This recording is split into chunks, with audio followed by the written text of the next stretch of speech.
Well, good morning, Hope. My name is Walt. I'm one of the pastors here. It is good to be with you as we close our series today on hospitality. You know, in a time where our world is as divided as ever, where people are trapped in loneliness and isolation, where it can be difficult to know people and to be truly known by them, hospitality can be the antidote that we desperately need. And so today we are going to look at two dinners that teach us something crucial about hospitality. The first dinner we're going to look at is from Game of Thrones.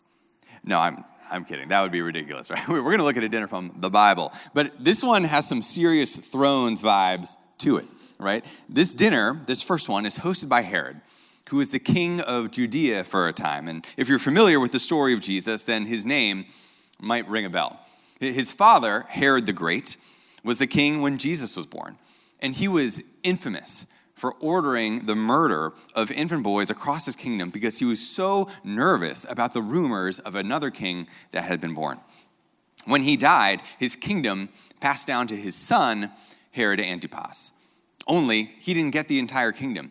His father didn't trust him enough to rule by himself, so the kingdom was divided into 4 sections, of which Herod, that we know, was one of the rulers. So already we get a little bit of insight into his character. His father, who is known as the Great, was an insecure and ruthless man who didn't think his son was fit to rule the kingdom. So now we're getting into some Succession vibes, right? HBO is just taking all of its content from the Bible. The first century historian Josephus records that Herod, while married, had an affair with his brother's wife named Herodias. Both of them divorced their spouses and married one another. His former father-in-law, who was also a king, was seriously ticked off and waged a war that was really damaging to Herod politically. So he was a weak king, living in the shadow of his father, desperate for approval that he never got. And to compound this, along comes John, also known as John the Baptist, the cousin of Jesus, who really didn't care what anyone thought, and made it a point of reminding Herod that, hey, cheating on your wife with your sister-in-law is not cool. And this wasn't some kind of like quiet sidebar either. John was putting Herod's name in the streets. And so Herod put him in prison.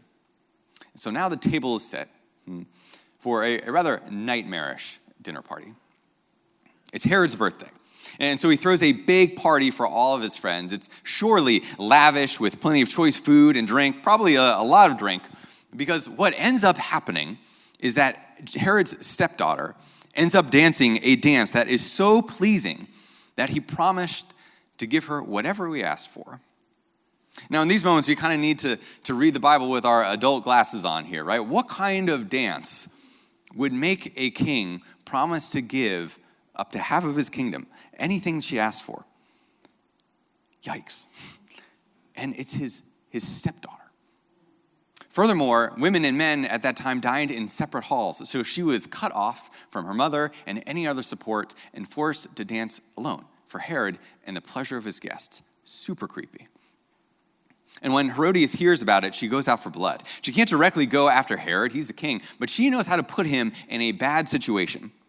Give me here on a platter the head of John the Baptist. And this puts Herod in a jam. John is a problem for Herod. He kind of wants to kill him, but he kind of doesn't. We read that he wanted to kill John, but he was afraid of the people because they considered John a prophet, so it wouldn't be politically expedient for him to kill John. Moreover, the gospel writer Mark adds that when Herod heard John, he was greatly puzzled, yet he liked to listen to him. So Herod is sweating. But he made this oath to his stepdaughter in front of all his guests, out in public, for everyone to see. And Herod is a man who craves the approval of others. He has to save face, and so perhaps reluctantly, he has John beheaded.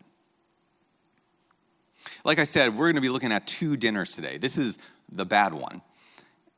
And while that might seem super obvious, I don't want to gloss over it and leave us thinking that all this story has to tell us is, don't have a dinner party that features debauchery and executions. Right? I'm hopeful we're all in agreement on this point.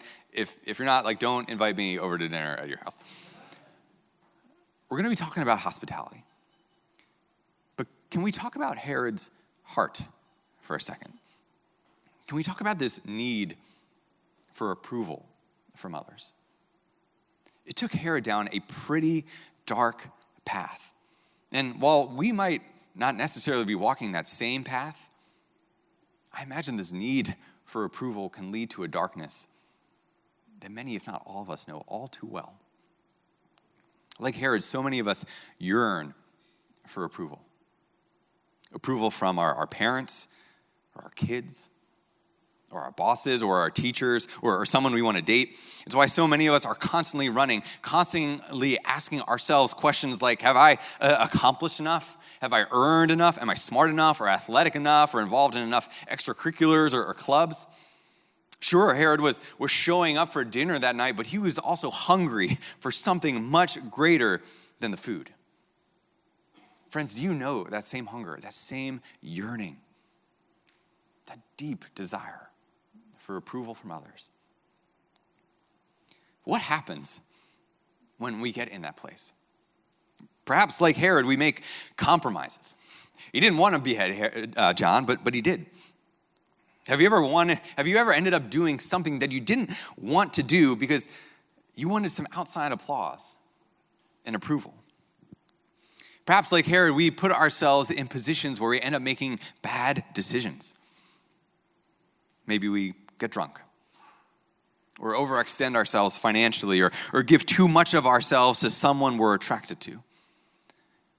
And perhaps like Herod, we might be tempted to use or even exploit others to make ourselves look good. When you're hungry for approval, what do you do? Is there a part of you that knows this is not the way? And yet you do it anyway because that craving is so intense and that yearning is so strong. I know many of you are still getting to know me. I just joined the staff team here about a month and a half ago. You might have picked up by now, I enjoy a laugh or two, I like a chuckle. And often that's fine and good, but I found that there can be a real shadow side to this. Too many times in group settings where I have wanted other people to like me, I have made jokes at the expense of my friends. People who do like me. So I end up hurting people that I love for a cheap laugh because I feel like I need more approval and more applause and more accolades. And these approval issues have shown up when Jen and I have hosted people too. It plays out for each of us in different ways. So for me, I'm pretty quick to extend hospitality. I like being around other people, and that's not a bad thing. But again, there's a shadow side to it. There are times where I find myself reluctantly extending an invitation because it feels like, the right Christian thing to do. And because my heart isn't really in it, I don't really prepare that well. I'm not good on the shopping front. I don't make great conversation. I might not be fully present. There have been probably too many times where my eyes have kind of glazed over. And then I kind of catch Jen looking at me like, what are you doing? You invited these people over. You need to talk to them. But I'm kind of like, hey, I invited them over. Right? I'm being hospitable. Can I check that box off? Maybe I got the box checked. I made myself seem hospitable, kind of. Because I didn't want to withhold an invitation for what fear of people might think about me. I wanted that approval. Jen comes at it from a different angle. When Jen hosts, she wants to roll out the red carpet. She wants the house to be sparkling, the food to be amazing, the conversation to be scintillating. She's the host with the most, and it's awesome. But again, there can be a shadow side to it. The shadow side for her is that sometimes the focus can become less on the people and more on the product. If the reality doesn't match her vision, if the food doesn't turn out just right, if the house isn't as put together as she wants, then she can get a little irritated, to say the least. And that can pull her out of the moment. It can keep her from being present to our guests, keep her from truly hosting, and it can also make her just even reluctant to host in the first place because it just feels like too much of a lift to really pull off her high bar of expectations. She wants to dazzle people. And her fear is that if she doesn't blow them away, she's not going to get the approval that she's wanting from those moments. Even in something as simple as hospitality, we are confronted with our idol for approval from others. Its hold is so powerful. And I'm curious for you, as we've been going over this theme of hospitality for the past couple weeks, are there moments where you felt that idol taking root for you, that sense, that need for approval coming up? Maybe you resonate with my experience or Jen's experience. Maybe there's your own experience that feels live for you. But the fact of the matter is that no matter how great of a party we'll throw, how amazing our cooking is, how fascinating our conversations are, how hilarious our jokes are, that if we are setting a table out of a desire to satisfy our own hunger for approval, we're never going to be satisfied. We're never going to be filled. Because what we need can never be met by others, whether it's in hosting or dating or performing or working or doing whatever it is we think that we need to be loved or validated. There's never going to be enough that we can do. We're only going to get true, lasting approval because of something that is done for us. And that's where this second dinner comes into play. After the events of Herod's dinner party, John's disciples take his body for burial, and they tell Jesus what happened. Now remember, John was Jesus' cousin. More than that, he was his friend. They were close. And so Jesus was understandably distraught and when he heard about this, and he withdrew to a quiet place to grieve and to pray. By this point in his ministry, Jesus was incredibly popular.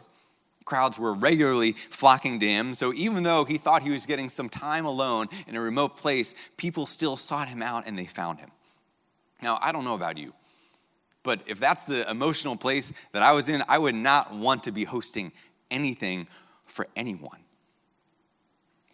Yet we're told that Jesus had compassion on them, that he healed their sick. And I love this about Jesus.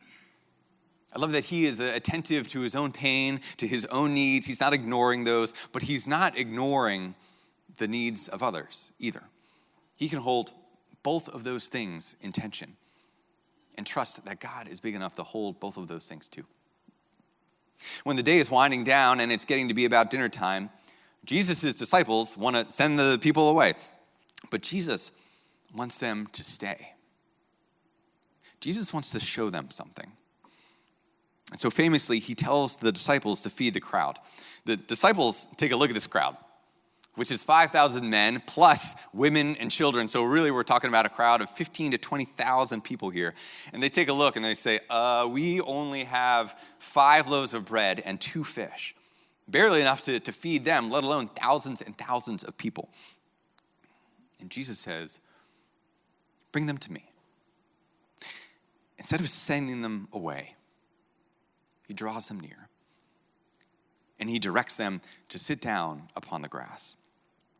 I like how the gospel writer Mark describes the scene. He explicitly says, the green grass. Not because he's just trying to paint us a picture of the scene, but because he's helping his readers make a connection between Jesus and Psalm 23, the famous psalm that begins with, the Lord is my shepherd, I lack nothing. He makes me lie down on the green pastures. And then taking 5 loaves and 2 fish and looking up to heaven, he gave thanks and broke the loaves. Then he gave them to the disciples, and the disciples gave them to the people. They all ate and were satisfied, and the disciples picked up 12 basketfuls of broken pieces that were left over. This dinner could not be more different than the dinner that just preceded it, Herod's dinner. And we have to read them together. Matthew put them right next to each other for a reason, to help us understand the difference between the life that we so often chase for ourselves and the life that Jesus is offering us instead. Herod's dinner takes place in a lavish banquet hall. Jesus's takes place in a common field. Herod's guests were people of high position.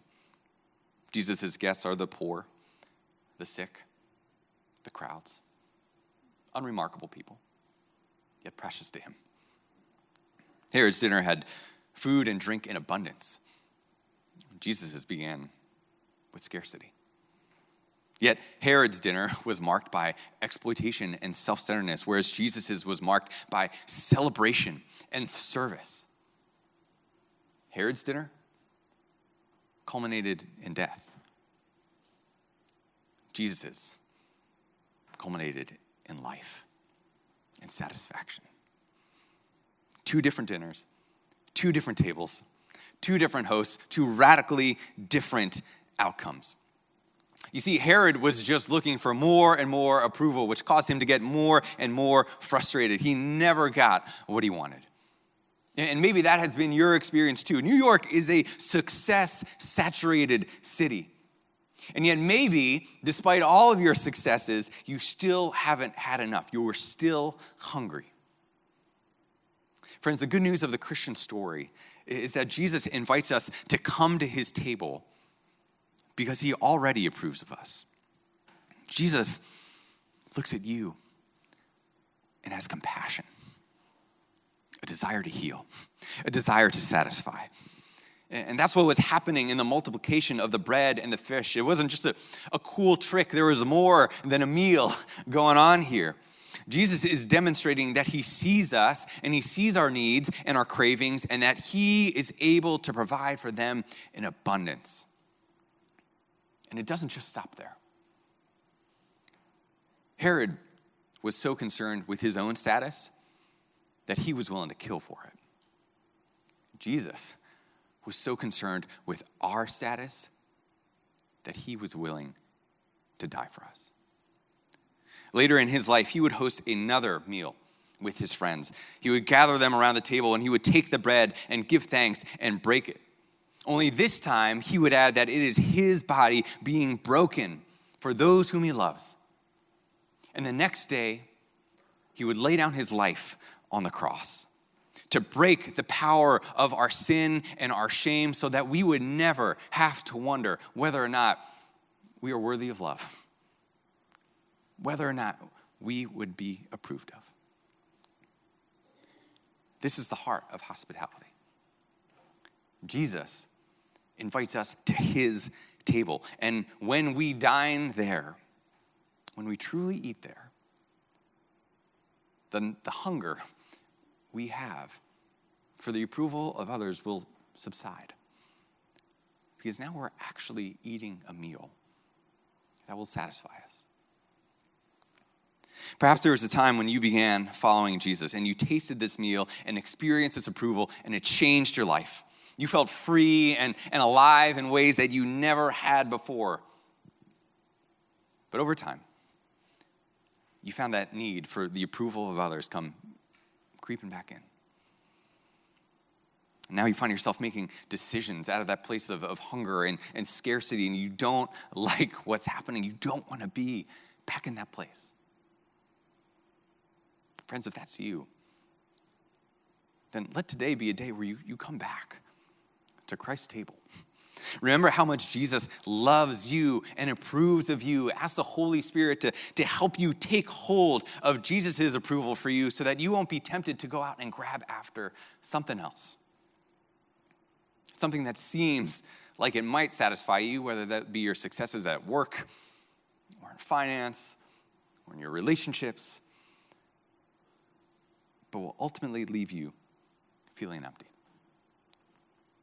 And if you have been considering following Jesus, maybe you've been curious and exploring and asking questions, but you've never really taken that step to come to Jesus' table, then maybe today is the day to stop striving for love and for acceptance and allow yourself to receive love and acceptance that will never end. To hear God say to you, you are my beloved child, and with you I am well pleased. If that's something that you're experienced, know that one of our pastors or staff would love to talk with you and hear more about your story and help walk with you as you take this next step. Regardless of where you are in your faith journey, whether you have been following Jesus for decades or you're just beginning to engage with him, once we have begun to experience the life and approval of Jesus, then there's a way in which we become like the bread and like the fish. We are given, sent out to bring life and hope to those around us. And a big way that happens is through this practice of hospitality. For many of us, when we think of God's mission in the world, we might think of incredibly dramatic moves. Fighting human trafficking, selling everything you have and going to a remote part of the world to tell people about Jesus, or having super intense spiritual conversations all the time. And those are important things. And sometimes those things happen.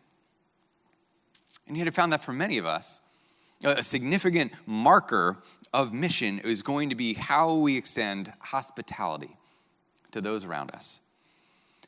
Even when we don't feel like we have much to offer. Embodying the hospitality of Jesus is both a simple thing and a revolutionary thing. As you've probably seen, hospitality is a big part of the culture here at Hope. I got here 6 weeks ago. I can tell you I have never eaten as much pizza in my life as I have here at Hope. It's been at least 12 basketfuls. We got some on the menu for you today, right? It's not flashy. It's simple. But it's part of our secret sauce. How many of you have sat around a Hope dinner table? Or if it's not a table, then it's a shared meal at the pew in East Village or around the foyer or the courtyard, right? It's not simple, or it's not flashy, it's simple. But there's something significant happening in those moments. Because meals are spiritual, relationships are spiritual, and it's in those moments where we begin to bond with one another and take steps deeper into our church's vision, which is to lead one another into a transformational relationship with Jesus and a community of faith. When we break bread together, we experience the presence of Jesus, and we're going to walk away from that table differently than when we sat down. That's why we make such a big deal about food. That's why we do the intro to the Hope dinner and the Alpha dinner and the intro and the town hall dinners. We could just send you an email. Here's the information.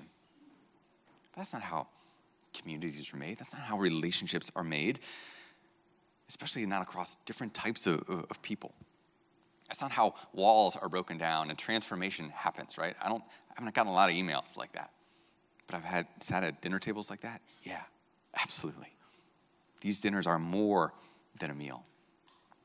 And what we have happen here at Hope is what we desire happens in your homes, right? Our hope is that these dinners launch hundreds, thousands of dinners around the city, that you are inspired in these moments to go back to your own neighborhoods, to your own workplaces, to your own dining rooms, to your own families, and host your own parties, host your own gatherings. Doesn't have to be fancy, but you can bet that it will be revolutionary. In this season, our family, Jen and our kids, we've been talking about what do we want our values to be in this season, especially as we're transitioning into new life here in the city. What do we want to guide us over the course of the year? And one value that's constantly risen to the top has been hospitality.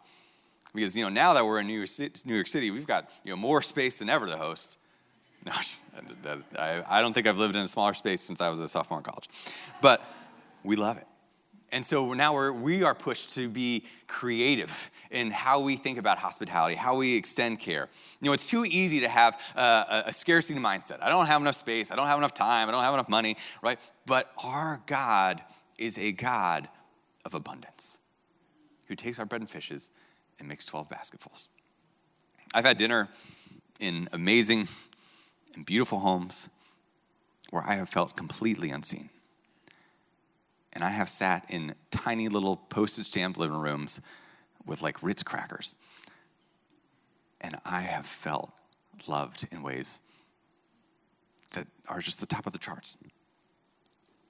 This year, I want to stretch myself to go beyond my bounds of comfort and to extend hospitality, to love my neighbors well, to be a blessing to others, because I'm convinced that this is how Jesus wants to change the world, by giving them a taste of the love and the approval that can only come from him. So friends, how might Jesus be inviting you into hospitality today?